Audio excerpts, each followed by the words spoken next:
By mid-February, the German army was ready to begin its assault on Verdun. Since the beginning of the year, a continuous stream of German troops and artillery had choked the roads that formed the approach to this French fortress on the Meuse River. The Germans had massed 1 million soldiers against a defending French force of 200,000 troops, with the idea that a prolonged siege would draw in the remaining bulk of the French army spread over the Western Front. The German general, von Falkenhayn, was convinced that the back of the French army could be broken through attrition, leaving a clear path for the Kaiser's troops to march on Paris and thus bring an end to the war. If mankind had endeavored to create a hell on earth, he couldn't have pulled it off more effectively than he did at Verdun. The battle began on February 21st with a massed bombardment. 1,400 artillery pieces, arrayed along an 8-mile front, began a barrage that dropped nearly 100,000 shells per hour on Verdun throughout the first day of the siege. Woods and buildings were blasted to splinters, trenches obliterated, the earth churned to a wasteland, and countless thousands of men simply vanished forever under the assault of high explosives. When the German attackers climbed from their trenches and advanced across no man's land the following morning, they found stiff resistance offered by French troops who'd survived the bombardment. In addition, an extra division of soldiers had been sent piecemeal to man the front lines during the barrage. Still, the sheer bulk of the German force allowed them to make some initial gains, painfully grinding forward until by the third day of battle they occupied the French second trench line. It was here that the defenders held their ground and the real horror began.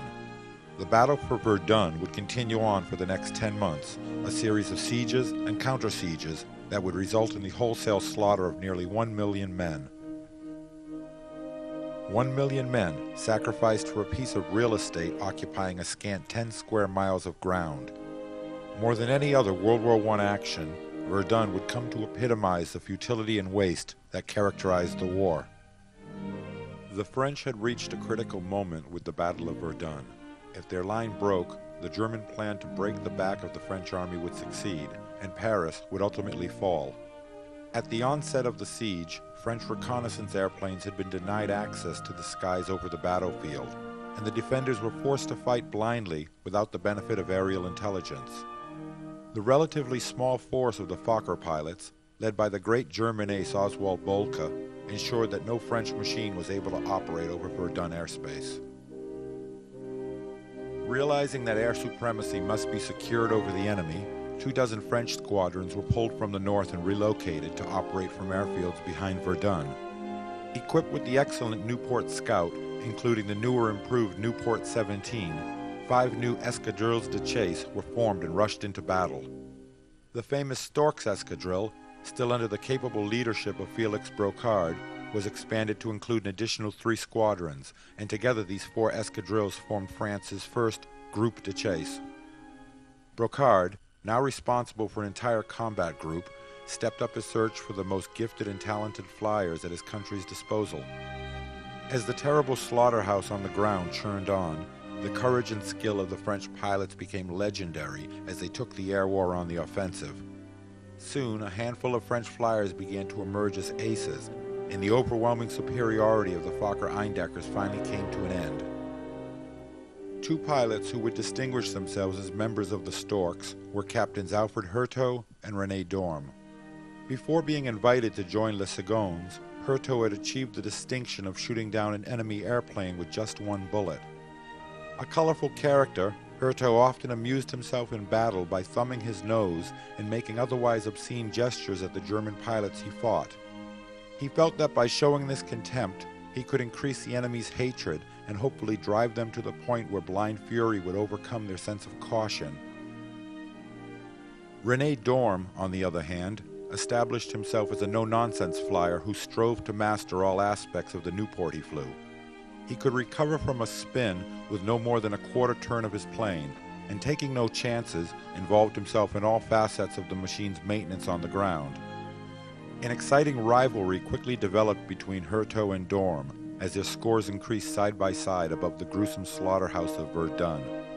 After downing 6 German machines in the space of a single week, Hurto jumped ahead of Dorm and was to hold this lead until he finally met his death in combat a year later. Another gifted Frenchman who made a name for himself over Verdun was Jean-Marie Nevers.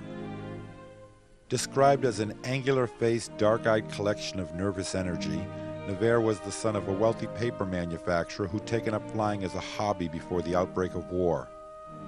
Originally serving in MS-12, he was eventually posted to N-67, a brand-new chase escadrille formed around the Newport Baby, and hurried into battle at Verdun. Determined to lay waste to the myth of the Fokker invincibility, Nevers threw himself into the battle with a ferocity that unnerved even his own squadron mates. By the end of his first month at Verdun, he had achieved ace status, and as April arrived, with its longer daylight hours, Nevers took to flying 5 or 6 patrols each day. Whenever possible, Nevers would fly alone, and by the beginning of June, his score stood at 12 victories. While the younger pilots in the squadron idolized Nevers, his commanding officers were less than pleased with his disdain for authority and regulations.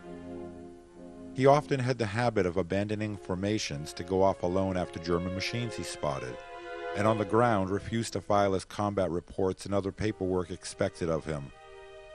On more than one occasion, Nevers was placed under open arrest, and each time he'd return to combat even wilder and more undisciplined than before.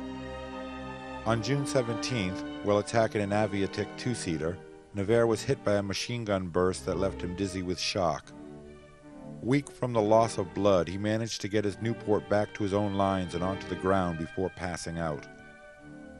Already something of an eccentric, Nevers had slipped into a deep depression and was now prone to violent outbursts of temper.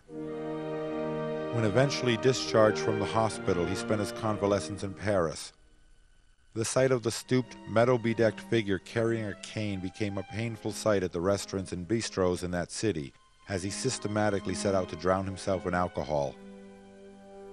Something had snapped in Jean-Marie Nevers, and his self-destructive behavior increased to the point that he was committed to a sanitarium, where he would spend the next 2 years.